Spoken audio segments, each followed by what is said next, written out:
Good evening, everyone, and welcome to another edition of the Royals Rundown Podcast presented by Royals Review. A hearty hey to y'all. We're recording moments after the final pitch on Easter Sunday where the Royals win in extra innings. Let's talk about it a little bit. I am Jacob Milham, one half of the team here, joined per usual by Jeremy Greco. Jeremy. We have another person in the recording studio with us today. Yes, we do. Do we have to be on our best behavior? I don't know what that would even look like. I know. Well, he is our boss after all. Royals Review Editor-in-Chief, Max Rieper. Max, how we doing today, man? I'm doing great. I don't think of myself as a boss. I'm more of going to say maybe an older brother. Legally speaking, I don't think you can be our boss, right? Right. Yes. We're all independent contractors, I suppose. Oh, okay. Loose rules and stuff like. No, I'm joking. All right. Hey, thank you very much for joining us this evening, Max. We have a ton to talk about, including the Royals limping out of this horrendous road trip, and we're going to do some true or false statements that we have heard around the Royals fan base. But before we get too deep into it, make sure you go check out royalsreview.com for all the news, analysis, and commentary you need on the Kansas City Royals. Plus, you can find Royals Review on social media, such as Twitter, Facebook, Blue Sky, and yeah, that's about it. But the best social media is the comment section on royalsreview.com. All right, Jeremy, they won, finally. Somehow, I did not believe it was going to happen once they fell behind 3-2. I didn't either. I was like, you know what? 6 outs to get 1 run. And I don't think this team has it in them. They've already scored 2 runs. Okay, that's a lot for them. that is a lot this season for them. Max, I mean, did you have any trust in them scratching across another run? No, every run at this point seems like a major accomplishment. You just can't take anything for granted. A guy at third with no outs is not a guarantee of a run. So every run is a gift now. We have to appreciate them as they come. Well, and we also have to appreciate one of the newer writers to the staff, Trenton, because apparently Trenton's just a good luck charm. The Royals are 4-0 when Trenton writes the game recap. So I'm sorry, Max, but I think you're going to have to give Trenton all the game recaps from here on out. I know that's like 140 plus games, but we need all the wins we can get. Okay, we got to keep up with the Dodgers here. If that's what it takes, he needs to be the Iron Man of game recappers, like Cal Ripken of bloggers. I like it. Jeremy, I mean, any qualms from you on this game? Like, this was just the gutsy win. I mean, they scored more than 3 runs for the first time on the road trip, I think. Is that right? I need to look at that, but you know what? I wouldn't be surprised if it was. They scored 4 in Cleveland last Sunday, so maybe it's a Sunday thing. But they haven't scored more than 4 runs that in they over 2 scored weeks more than now. 3 runs. So yeah, and they had to do it in 10 innings with help of the Manfred man. So I have some. The offense is not fixed. No, from what I'm seeing. Well, the Royals Review comment section had told me send down MJ Melendez and it would be fixed. I thought that was the magical one point plan.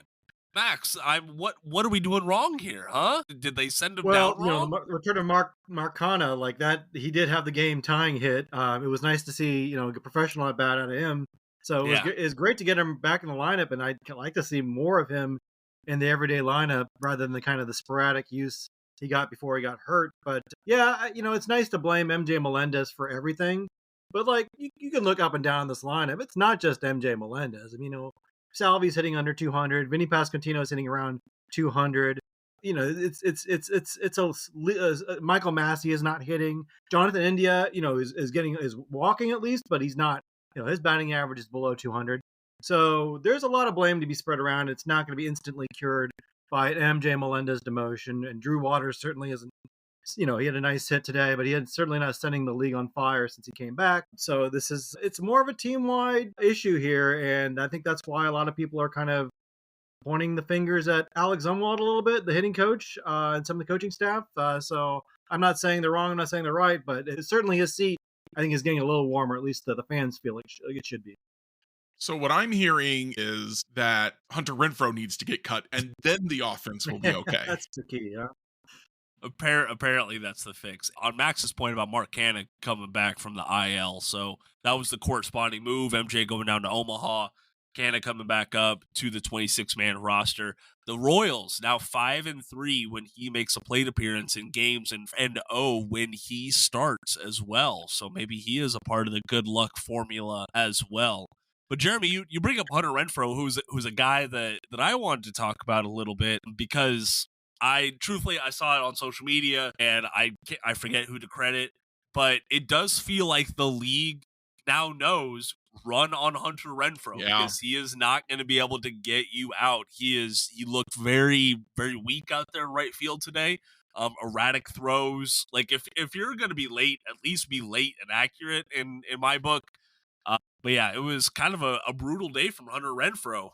I mean, I go back to, I think it was the first series of the season when Carlos Santana scored from second on a single to right field, and Renfroe was just nowhere near throwing him out. And that's not, I mean, Carlos Santana he's not Salvador Perez, but he's pretty slow.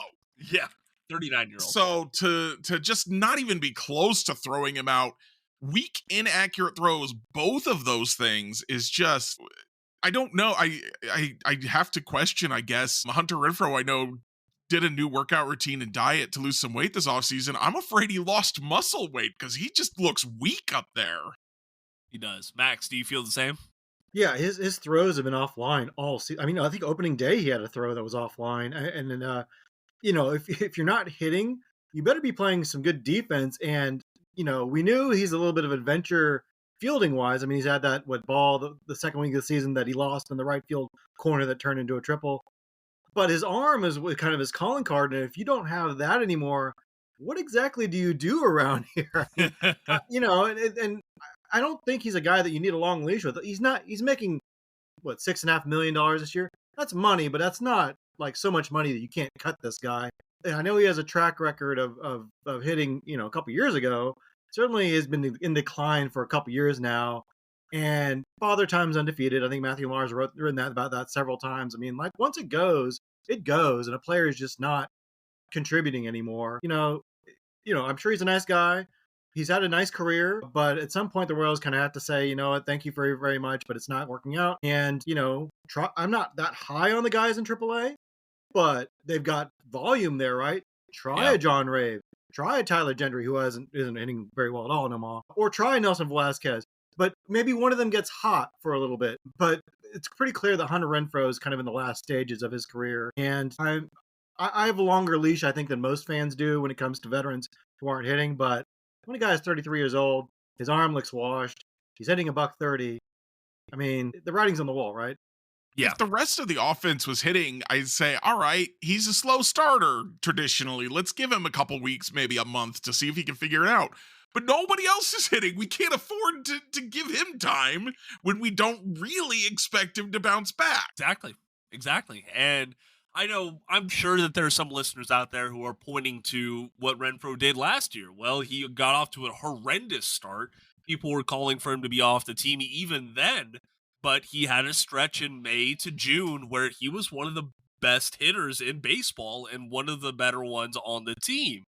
To that arm strength point, though, Jeremy, I feel like I brought this up after that first series, his arm strength, that miles per hour velocity. Yeah. His peak this year is 88.4. His average last year was 91.1. It's still 88.4? It is still 88.4. Oh, jeez. Yeah, it is bad right now for Hunter Renfroe. And I don't know if they need to go back to Kansas City, check out that arm. Maybe he is playing through something that we don't know about. But you would hope that having a veteran like Mark Canna back on the squad would help facilitate less Hunter Renfroe in the lineup and in the field. They're both right-handed hitters. I know that Canna was primarily brought in to hit lefties, but if Renfroe's not hitting lefties or righties, you might as well give him a shot. I mean, the big reason they don't call up John Rave, the biggest reason is that he's not on the 40-man. But Canna's not only on the 40-man, he's on the 26-man. Just let the guy play. And to Matt Quattro's credit, he played today and he batted fourth. Now, that was against a lefty, So we'll see what happens on Tuesday, because they do finally have a day off tomorrow. They got to go like shower with their clothes on or something, get the stink of the bad bats off of them. But yeah, so hopefully we're going to see a lot more Mark Canha going forward now. Hopefully so. Hopefully so. Max, anything you want to add on this Detroit series? I mean, they fell short of our expectations going 1-4, or 1-3, excuse me. But at least they didn't get swept, I guess. Well, no, I was just looking at Hunter Renfroe's Baseball Savant page. He has his arm value, and it's early in the year, but last year's arm value was in the 87th percentile, which is what you would expect. He had a really, really strong arm, and he had a nice season last year from, arm-wise at least. This year he's in the bottom 1%. I know it's early, but wow. He's been a really bad negative value arm out there. Yeah. Just shows you how much he's declined. It was a terrible road trip. I don't think there's any way of getting around it. 2-8 road trip where you don't score more than 4 runs in any game against two teams that you're expected to contend with, in your division. I can excuse a sweep in Yankee Stadium. That's a hard place to play. The Yankee Royals have always struggled there. There's an intimidation factor, sure. But to go out and just kind of, lay down against Cleveland and Detroit, two teams you should be competitive with, really disappointing. And, I'm not a panic, in April kind of guy, but it's pretty clear there are some things in the lineup not working out. You're going to have to make some changes. I'm not saying it has to be big dramatic changes, but you need to shake things up. They did bump Vinnie Pasquantino down the lineup today against a tough lefty. That's kind of interesting. We'll see if that's something they want to do going forward. But they're going to have to shake some things up roster-wise. They've begun that, but also lineup-wise and playing time-wise, as Jeremy suggests, with maybe Canha playing over Renfroe. But they're going to have to figure something out, because, you can't get too far back when May rolls around and just kind of bury your season. Yeah, I think that's the best way to put it. And I don't know, they're coming back to Kauffman Stadium, so they have an off day on Monday. We'll have to figure out what to do with all that free time, I guess, and what to fret about. But they have a 6-game homestand, 3 against the Rockies, 3 against the Astros. We'll see how that goes. That wasn't over 500 last year that the Royals will play this year. Woo! And the Rockies come in having already fired their hitting coach, because they're the only team in the league hitting worse than the Royals. It is a April miracle. I would say Christmas miracle, but we're a fall. So I expect the Royals to get swept and for the Rockies to put up 10 runs every day. My gosh. Well, this is the thing, is I look at this series, and when I looked at this road trip, I thought 4-6 is about where I expect them to be. Like, if they split, great. 5-5, that's a terrific road trip against these 3 teams. And if they go 3-7, well, that's not great, but you could survive that. So 2-8 is a little bit below that. 1-9 would have been disastrous, I think. So I'm really glad they did win today. But when they went to Detroit wasn't hitting either. Yeah. And Detroit was having, I think they were having some pitching problems. I can't remember if that was true or not, but they weren't hitting. And then they went in there and they lost the first 3 games. Just let Detroit have all the runs they needed. Of course, it also helps when you don't score any runs, even if you're facing a team that can't hit. So I don't know. I'm what they do against Colorado, I think, and we're going to fall back into this pattern from last year, I think, of the next series is going to tell us a lot about the team that we didn't already know from all the previous series. But I think this is the first series they're playing against a non-contender. This is a series they have to win if they really want to show us, like, yeah, we do mean we're going to go for this. I don't know about you, Max, but if they don't get right against these starting pitchers from Colorado, then I don't know what they need to do. They're facing like the bottom 3 of the Colorado Rockies rotation. The best ERA out of the trio is 4.82, and the other 2 guys have ERAs above 7. So if the Royals can't scratch across 3 or 4 against these guys, I mean, come on, what are we doing? Yeah, I kind of feel like if you don't sweep, almost like it's kind of a bad series. Like, the Rockies are really, really bad, but are the Royals really bad too? I don't know. I feel like the team is better than they played on this road trip, certainly.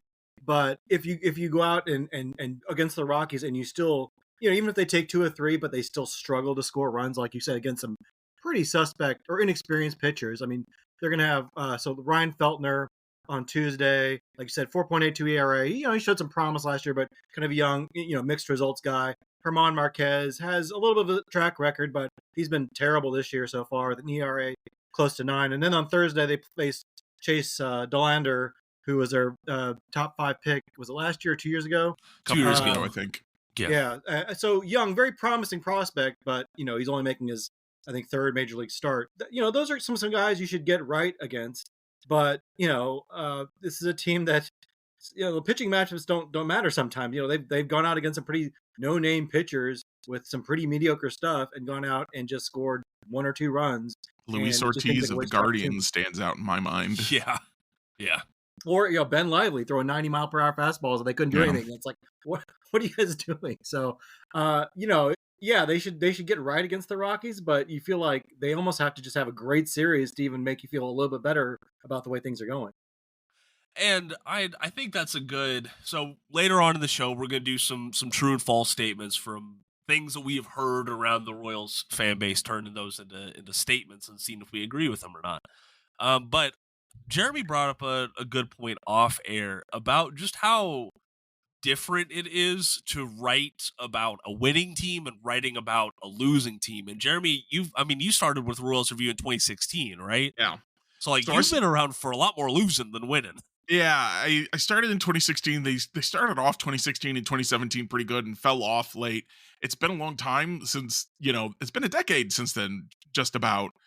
Since then, a lot of losing baseball. And one of the things that I've always thought was interesting is it is not fun to watch losing baseball or to talk. This is my personal experience, to watch losing baseball or to talk about losing baseball, but there's so much material to write about when there's losing baseball, of like, what moves should they make and why is this guy failing, and et cetera, et cetera. And writing last year, I was just thinking, as the Royals have been bad, early on this year, and I'm starting to have things to write about, I was thinking about how last year I was struggling a good chunk of the year because the Royals were good. I was like, what do I'm happy to go on the podcast to talk about them, and watch the games. I'm watching every game, but what do I write about the team that's good? They're just good. Okay. What else do I say? And so I was wondering what you guys' experience was. Do you have a similar feeling about covering good or bad teams, or how does that work for you all? Max, I'd like you to start because you have a lot more experience than I do. Yeah, I'm reminded of that Darren Rovell tweet, I think the first Trump administration, where there was a partisan divide and there's a lot of chaos, and he's tweeted something like, "I feel bad for our country, but this is tremendous content." Like, that's how I feel about bad Royal seasons.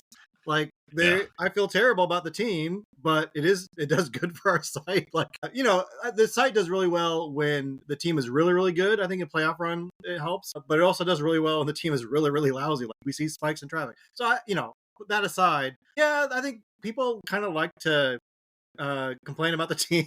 He definitely brings out strong emotions. And I do feel bad. Like, there was a commenter this week that was like, why are there so many negative stories this week? And I get that, but also they're on a 2-8 road trip, like, where they're not scoring any runs. Like, what do you expect us to write about? So I don't want to be overly negative, and I like to take the longer view of, like, look, like, don't panic in May or April, May. Like, it's a long season. What does bug me is the fans that want to be the first one to declare a season over. Like, oh, season's over. I saw one on opening day. It's like, season's over. It's like, okay, there's 161 games, man. Like, let's slow our roll a little bit. So I don't. But as far as like writing about a losing team, I think there's a lot more, a lot more there to write about, because when a team is winning and a team is rolling, I think you just want to, you want to be positive, and there's only so many ways to write. Bobby Witt Jr. is awesome at baseball, right? There's not many interesting takes on that. So I suppose, not to be like a cynical media person, but like there's kind of more grist, I think, when the team is bad. There you go. I think that's valid. Me personally, I don't think like I zig a whole lot when people zag, but I will say it is harder to write about the good things that are going right on a losing team than it is to write about the bad things that are going wrong on a winning team, if that makes sense. And also, it's kind of I saw another site like already talking about trade deadline stuff with the Royals. We're not even out of April. Yeah. Someone in the comments was talking about making a trade for an outfielder or something like that. We need to trade Seth Lugo for an outfielder now. And I'm just like, that no one's doing those trades yet.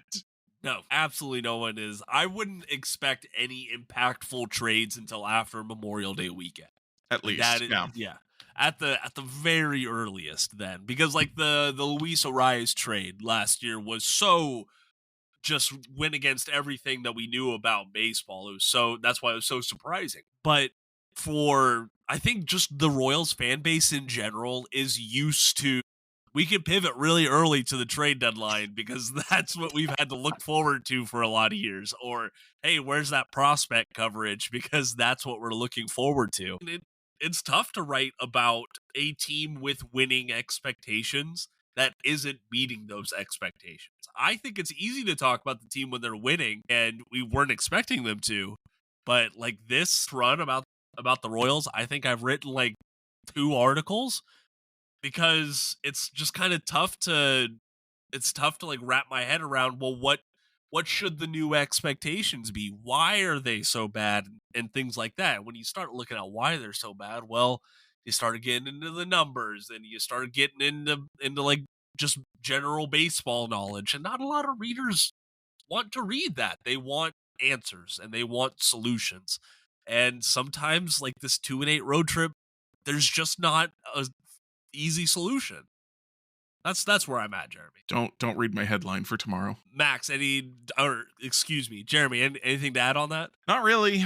Just the vagaries of life are very interesting to me, and I was just curious what y'all's experience was, to see if I'm just like completely out in left field, like everyone else in the world prefers writing about a good team. They just can find all the topics in the world. So it's good to know I'm not alone, at least. No, you're not alone. I will say, like 2015 was a lot of fun to write, just because they were a serious contender, and it seemed like you could find like little things about the team that were fun to write about. There's just so many interesting fun angles that year, and so I think like a team like the guys over at Arrowhead Pride, I think there's when you have a team that's like a serious contender, that's a lot of fun to write about, because I don't think there's any shortage of things to write about the Chiefs, because you could get pretty in the weeds about how are they successful. So I think where you don't want to be is like that mediocre team that's like 82 wins, 80 wins, 78 wins. Like, we're not that bad, but we're not that great. Yep, that's the problem, Jeremy. That actually makes sense, because I remember when I first started writing in 2016, the Royals were on kind of a hot streak, and it felt like there was a lot to write about then too, of just like highlighting just how good some of those guys were playing. And there's not a lot of look at how, like you said, we could say that about Bobby Witt Jr., but how many times can we write that article? And how many other guys can we write that article about? Exactly. So, but you can always trust that there is going to be content up on royalsreview.com, the rumblings every single day, the game threads, game recaps, and just a ton of great articles in between. So go bookmark royalsreview.com and also follow them on social media so you don't miss any of the work over there. All right, let's get down to some news. So we've already brought up MJ Melendez a couple of times on the episode. We already know the corresponding move. This was, correct me if I'm wrong, but I think we can all agree that this was a move that was a long time coming. That if you listen to what general manager JJ Piccolo and manager Matt Quatrero were saying about the move, it sounded very begrudging. Like they did not want to do this, but they needed to do this for the sake of the team. What was really interesting to me was in the social media post from MLB.com about it, they highlighted a quote from JJ Piccolo that he said the team had a high level of patience with the outfielder, which is an interesting phrase to me, because I feel like that phrase is usually about a guy who's not trying hard enough. They're like, we've been so patient with him to get his stuff together and start playing like he should and start working like he should. But everything we've always heard from the Royals is that he works harder than anybody. So that is a very interesting quote to me. I don't know if I'm reading too much into that, but that feels a lot to me like we're kind of over MJ Melendez right now. Max, I mean, do you think the fan base is over MJ Melendez? Sayonara to the left-handed slugger? Well, I think the fan base is for sure. Yeah, I think the fan base does not see any chance of a MJ Melendez bounce back at this point. The front office, I don't know. I still kind of think he's going to go down for like 4 weeks and come back up in May.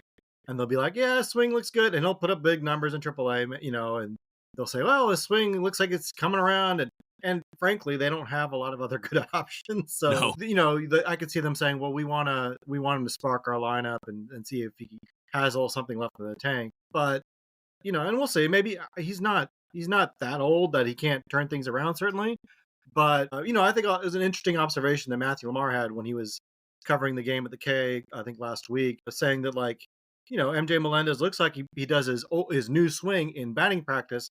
When he gets into game action, he kind of reverts back to old habits, and he's kind of getting back to his old swing, and then he's getting out a lot of sorts. So maybe it's a matter of going down the minors and working on that consistency, making sure you're really focusing on doing that new swing in games. But I don't know, like I know it's been joked about on our site a couple times from commenters, but it seems like he's destined to become a Baltimore Oriole all-star someday, because I don't know if it's going to happen here. He could go be a Yankee all-star, I think. Just use that short porch out there. I'm glad someone else is saying that it looks like he's back to his old swing, because I was saying even in spring training, like at the beginning of spring training, it looked like the new swing to me. And then as spring training went on, I was like, he's getting closer and closer to his old swing. And everyone I talked to, and I didn't talk to you or Matt, and told me, no, that's the new swing still. It's fine. Everything's good. And then I'm watching him during games, and I'm like, this is fully the old swing. He's fully, completely out of balance as he makes contact with the ball. I don't understand how he has any power when he makes contact with the ball. I don't understand how he ever makes contact with the ball.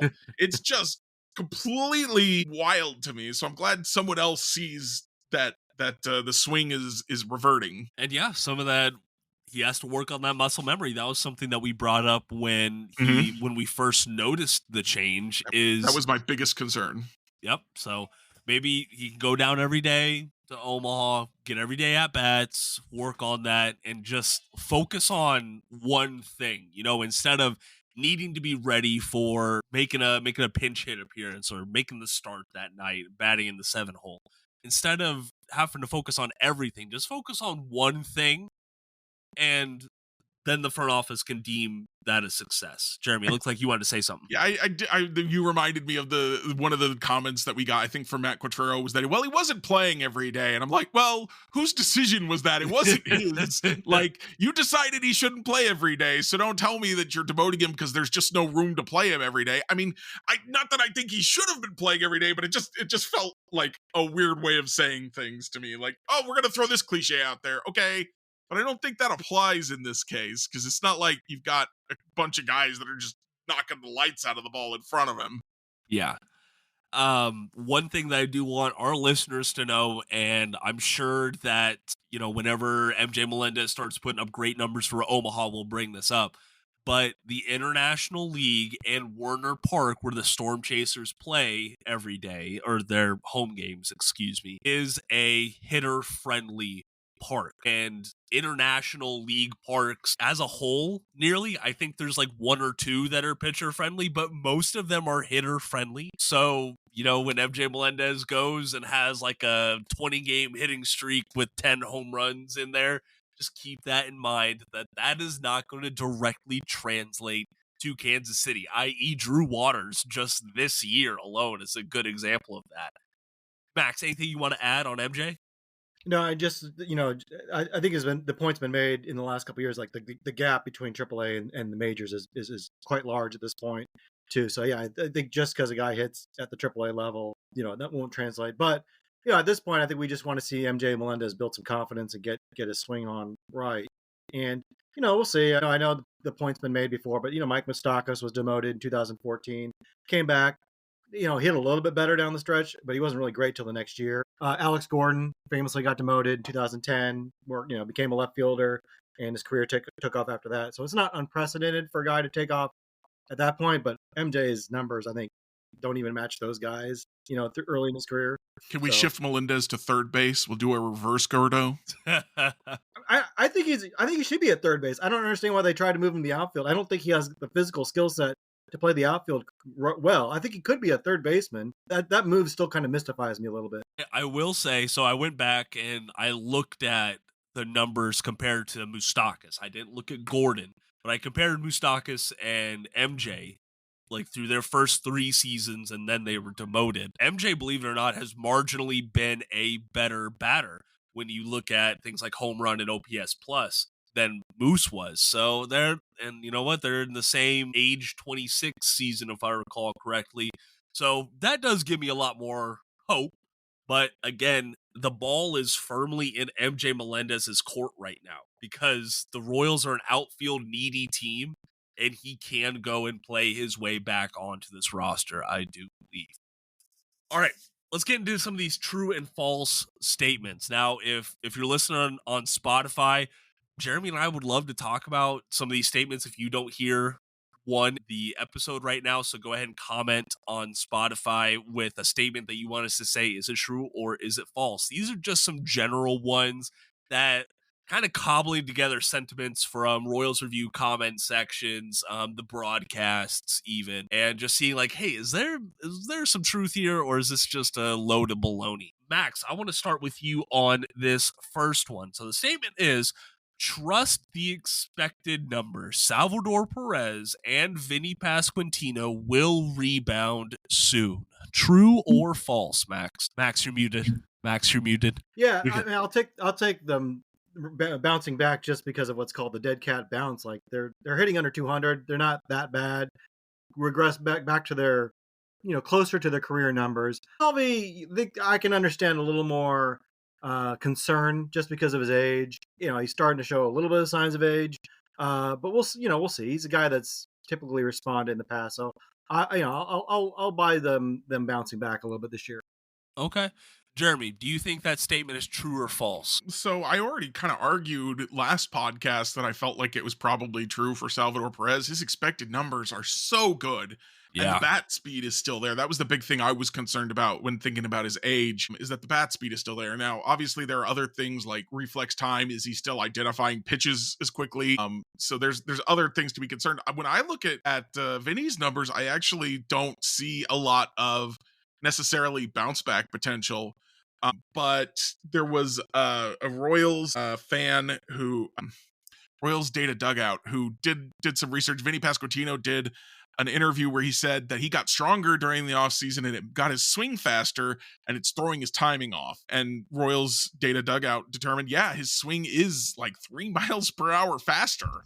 So with Vinny, it's not necessarily that the expected numbers tell me he's going to bounce back, but I think that he just needs to adjust to the new timing of his new swing, and I think he'll be able to figure it out. And I think he can do that. I think there's a huge difference, a world of difference between adjusting your timing a little bit, especially if you're adjusting it so that you take more time, if you watch the pitch for longer before you swing, than somebody like MJ Melendez who's completely trying to overhaul every single bit of his mechanics.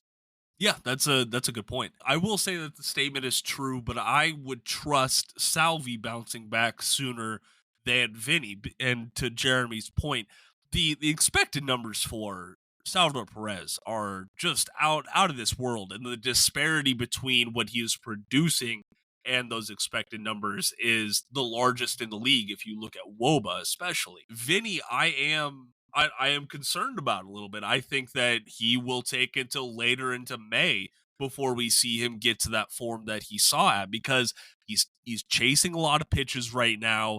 His exit velocities aren't what they once were. I think he is second guessing himself a lot more at the plate. And one of his strengths coming up through the system was that plate discipline and being able to lay off a pitch as quickly or make a quick decision on which pitches to swing at. And like you said, Jeremy, timing's off, but I think that is just really messing with his head right now. So I think he has to see a lot of major league pitches before he can get right. So that's kind of where I sit at. I also wonder a little bit like how if Vinny's hamstring is still bothering him a little bit. Yeah. That's not something that he bounced back pretty quickly from it, and that's something that can linger for a while. So I don't know if it's something that's bothering him, and maybe he's compensating elsewhere with his swing. But that could also be a factor why he's gotten off to a slow start as well. Makes sense. Jeremy, I want to start off with you on this one. So today we didn't see any Kyle Isbell. Drew Waters got the start out there in center field. But there is another name who's been in the center field picture this year, and Michael Garcia, who we saw in right field. But we've also seen sparingly out there in the outfield this year. So the statement is Garcia needs to play more outfield and form a true platoon in center field with Kyle Isbell. True or false, Jeremy? I'm going to say false for a couple of reasons. Okay. First of all, he's already mostly playing a true platoon. The problem is he's the short side of the platoon. So if you want him to play more in the outfield, then you don't want a true platoon. And the second thing is, as we saw with Jonathan India at third base today, short hopping a throw to first, which caused an error, which led to, I think, at least one of those runs scoring. I think the Royals' best defensive alignment might be Jonathan India in left field and Michael Garcia at third base. Because India's looked pretty good in left field. He looked pretty good at third base at the beginning of the year, but he's definitely been making more mistakes lately. And if you're going to have both of them in the lineup, you might as well. The big thing about Garcia was he was always good defensively at third base. It was the bat, and he's hitting okay right now. I think people would be giving him a lot more credit for hitting if anybody else on the team was hitting, but he's not hitting so well that he can carry them. So I would like to see Michael Garcia in the lineup more, but at third base. Max, do you think that statement is true or false? I agree with Jeremy. False. I applaud the Royals for trying Michael Garcia in the outfield, and it's actually gone pretty well as far as like his ability to convert and be a good defensive outfielder out there. I guess I just don't see the point of it. Like Jeremy says, his value is, number one, he's a great base runner generally, and number two, he's a pretty terrific defender at third. And so when you move him to the outfield, and maybe he becomes a plus defender out there too, but I think right now you say, okay, he's a good, generally when you move guys to the outfield, it's to hide their defense a little bit, right?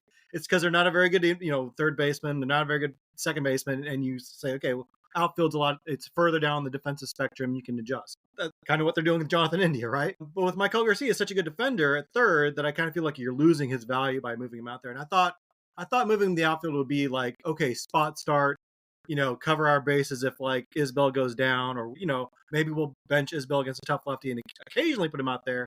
And they've played him out there more than I thought. And it hasn't been a ton, but they played him more. He's had more outfield starts than I thought. He played right field this weekend too, which is interesting. So I don't know what the long game is there. They've had some interesting defensive alignments, like putting India at third and Garcia at second, which, that's moving India out of his natural position, taking Garcia out of the position he played last year, swapping them. Is that a defensive downgrade at two positions then? Or do they feel like long-term these guys will be able to handle that down the road and that'll help out? So I don't know. The defensive alignments have been pretty interesting. I can't say I've agreed with all of them so far, but maybe there's a longer game in mind. What you just highlighted, the India at third and Garcia at second, has happened more than once. I don't think India's played a single inning at second base yet this year, has he? No, he hasn't. Which is weird, right? Because he's moving all over the place. Everybody's moving all over the place. Why is his natural position the one place he's not allowed to play? Something funky is happening, and it's not that I don't trust that the Royals are making a good decision. I don't know. It just doesn't make sense to me, and I would love for somebody to tell me this is why we're doing this. Yeah, and I think... Go ahead, Max. Go ahead. No, I feel like there's something, there's analytics that says like he's not a good defensive second baseman or something, because... And I think most of the, publicly available metrics say he's not great, but he's not terrible out there. But yeah, there must be there seems like there's something where they're like, we don't want him to play second base. Well, I will say, looking at outs above average, I know that's not the end-all be-all for fielding metrics, but that's kind of the one that MLB's hitched its wagon to. He's had -5, -7, -5 from 2021 to 2023. In 2024, he finally posted a positive outs above average, but that was only one. He's already negated that this year by already being worth -1 outs above average between left field and third base. Jeremy, I remember talking with you after that opening day series. Like, I didn't like how India looked at third base. He looked very uncomfortable, but I kind of talked myself into it. I said, okay, he played this in college. He's just nervous. It's a new team. It's a new environment. It's a new position. He just hasn't looked any better at third base. Yeah, the throw today really bothered me because that was a short arm, sidearm throw, which is completely inadvisable for a third baseman to ever throw like that. I know Moose used to throw sidearm, which was always bonkers. He must have had a really strong arm because it makes it less accurate. It makes it weaker. So I would have liked to see him go over the top. And if he's not going to go over the top with his throws for whatever reason, then stick him in left field. And again, yeah, he's not going to throw anybody out in left field. You're sacrificing your arm in left field, but let's be honest, I don't think most of their options in left field are going to throw anyone out. So let's at least get that OBP in there. Yeah, I would agree. Max, anything to add on Garcia? Just this seems like a trend for the Royals the last couple of years of like not really having an idea where they want to put guys defensively on the diamond and kind of trying to move guys out of position. And I guess in some respect, you might say, okay, that's being creative. Small market team has to be a little creative, with, you can't always find a second baseman that gets on base that's available in the market at your price. So if you find one and you have to put him in a different position, okay, you make it work. But it seems like the pieces don't quite fit on the roster, when doing this. And, they did with MJ Melendez moving from catcher to left field, moving India from second to third and left. Now they're doing with Garcia to the outfield a little bit. And I honestly, I'm surprised Massey hasn't played more outfield, considering his back issues and the fact that his defensive metrics are kind of all over the place. There's some that say he's okay there, and some that say he's not very good at second base. So I don't know what to make of that, if it's a bad thing or good thing. They're trying to move guys around off their position. Right. I think right now the results are pretty mixed. I do think Massey has been. I think Massey's primarily at second base because Bobby Witt Jr. is comfortable with him there, and whatever Bobby wants, Bobby gets, which is totally reasonable when you're like, I don't know where these guys are going to play. Who do you want to play second base, Bobby? Sure, Michael Massey. But the weird thing to me was always the India versus Garcia. So maybe Bobby also prefers Garcia at second. But what message does that send to India? Yeah. Maybe we should make Bobby Witt Jr. player manager at this point. Maybe so. That might be the move. Jeremy, Max, last one before we get on to our Royals reviews. So the statement is Seth Lugo and Michael Wacha are part of the problem. Now I want to add a little bit of context to this. So last year, Royals starting rotation got off to an amazing start, a historic start.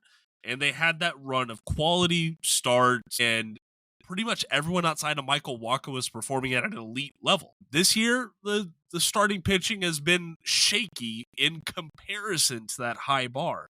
But it feels like folks are singling out the two veterans in this rotation as being as underperforming, as costing the team in some way. Max, true or false, Seth Lugo and Michael Wacha are part of the problem?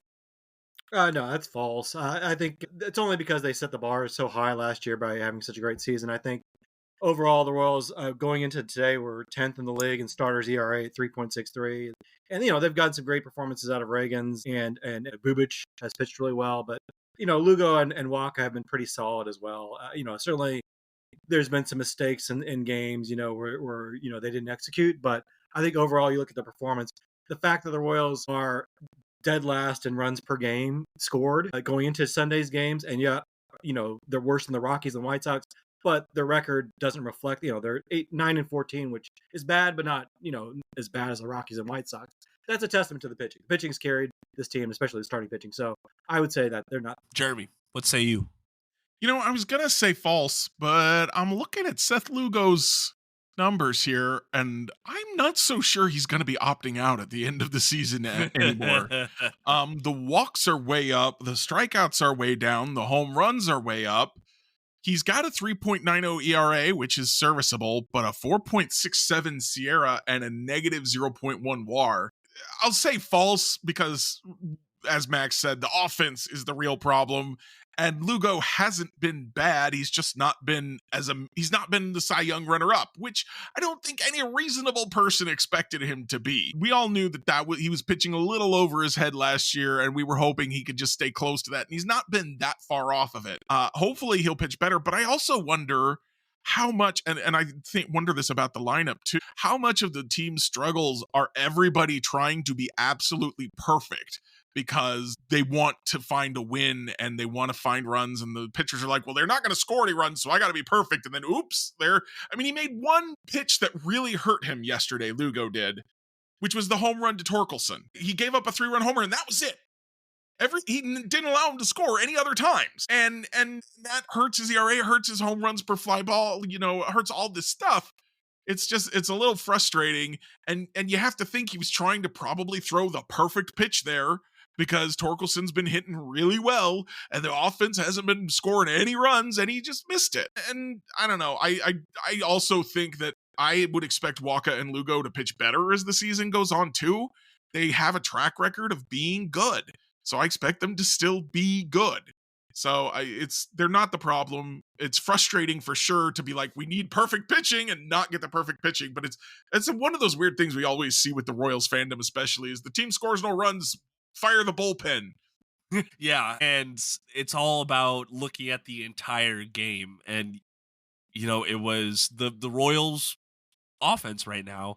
I put this out on social media. Right now, they're on pace for the worst offensive start to a season in the StatCast era. The very worst. We've seen a lot of 100-loss teams in that span. I'm going to go false as well, because they have been more than serviceable. They have been more than holding up their end of the bargain. There's a reason why they're called quality starts, and not every single good starter has 32 quality starts across an entire season. You would like to get that every single outing, but that shouldn't be the expectation. They're not part of the problem. And I agree with you, Jeremy. I think they're pressing a little bit. And that just shows their competitive side. But when everyone on the team is pressing, that's when you start having some of these issues and some of these small errors that can just blow up and snowball. But I think that Seth Lugo and Michael Wacha are not a part of the problem. That statement is false. Max, do you have anything to add? I just like Jeremy it was good to scrutinize Lugo's numbers there a little bit. It did cross my mind. I wonder how much his numbers are skewed by that one bad inning in Yankee Stadium. Like three home runs, was it? I think he gave up 4 home runs on the day. Yeah. So, that on the hand, that could skew your numbers this early in the season. On the other hand, he's given up the second most home runs in all of baseball so far through how many? 4 starts now? 5? 6 home runs on the year. So I don't know if home runs are going to be an issue all year, or if that was just one bad start in Yankee Stadium, but something to keep an eye on going forward. But I agree, he's not. You said 6 home runs in 5 starts, and 4 of those were in one game. So that makes me think that might be a fluke, especially Yankee Stadium. I think I wasn't watching that game. I gave up on it pretty quick, but I understand that at least 2 of those home runs were Yankee Stadium specials. So yeah, he'll probably bounce back and be okay. You know what? You say all these home runs, and all I can think about is Jordan Lyles. That's all I can think about, that historic run. Past.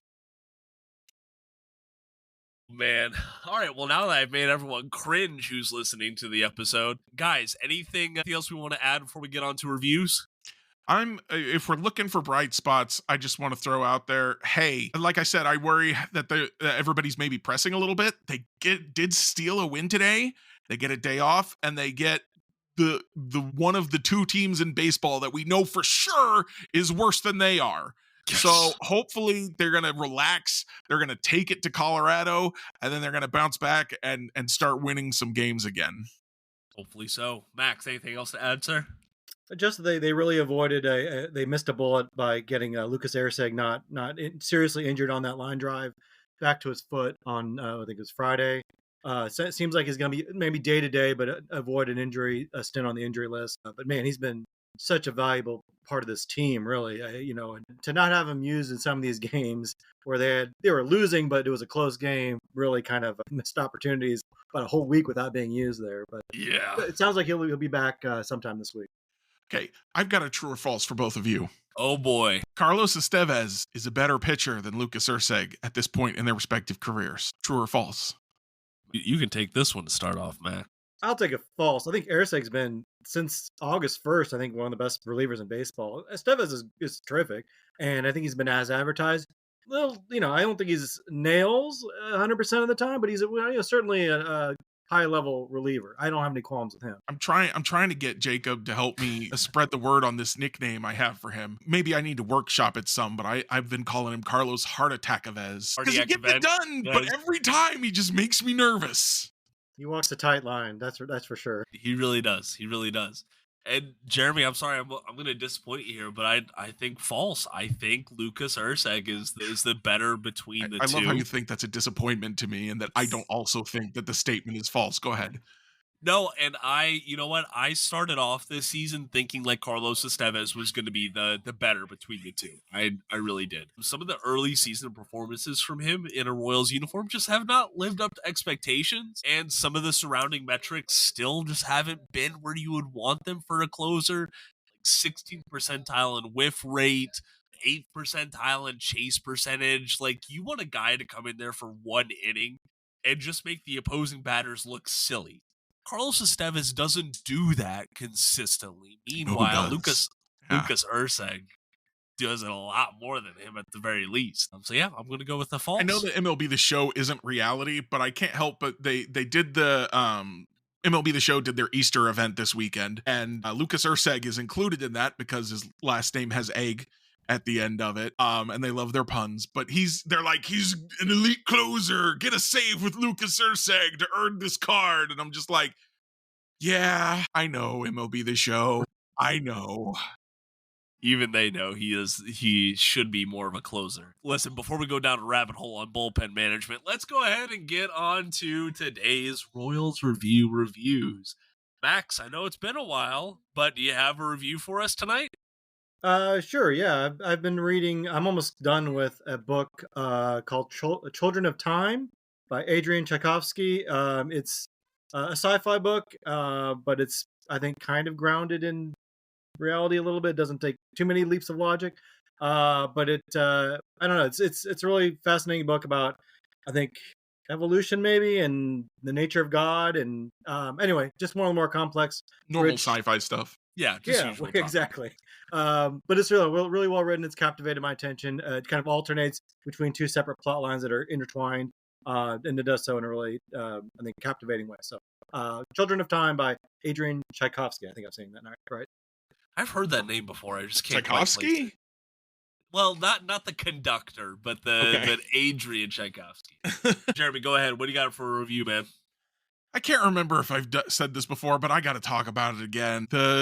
So we're all familiar with the ads that are behind home plate that they show on TV.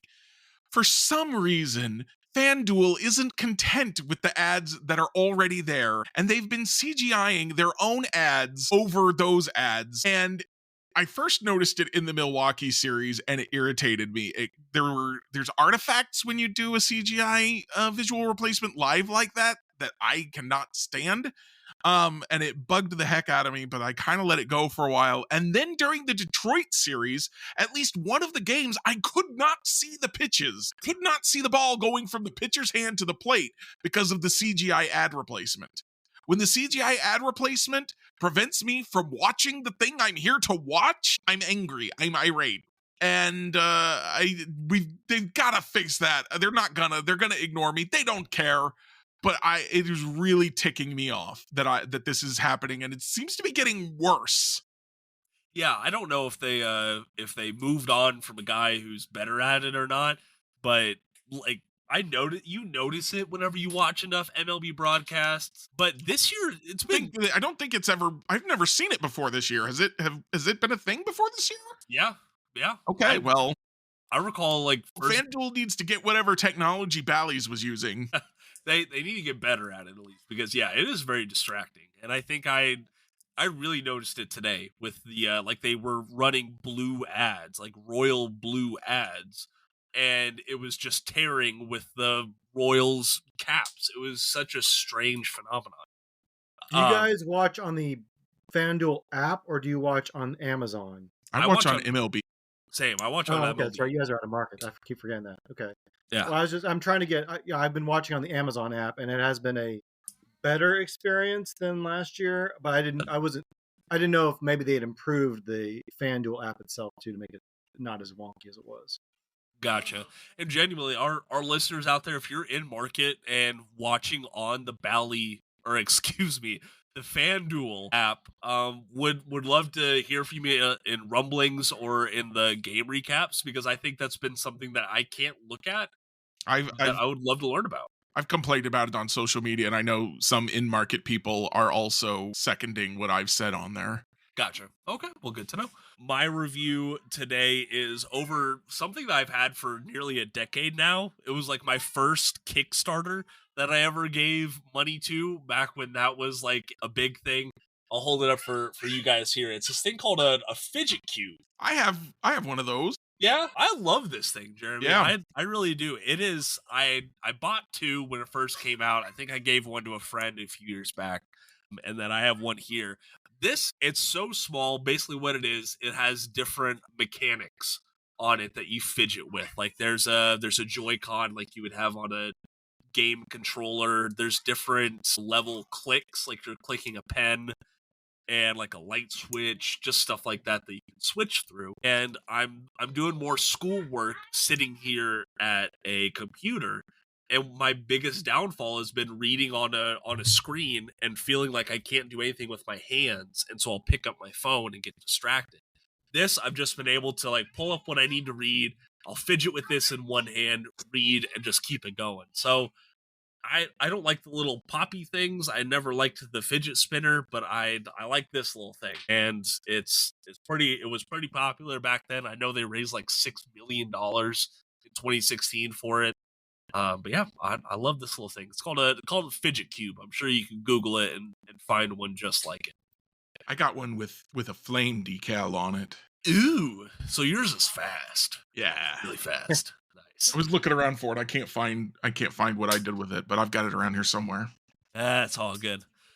Alrighty, folks, that is going to do it today for the Royals Rundown podcast. We greatly appreciate you joining us, and we appreciate Max joining the podcast for the first time in a while this evening. Max, thank you very much for being here with us.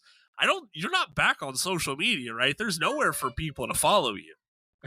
Follow me at Royals Review. I'm too busy now for social media, but I appreciate. I'm still in the comments at Royals Review. I do find time for that. I love interacting with our commenters. The community's been great this year, so definitely catch me there. I like it.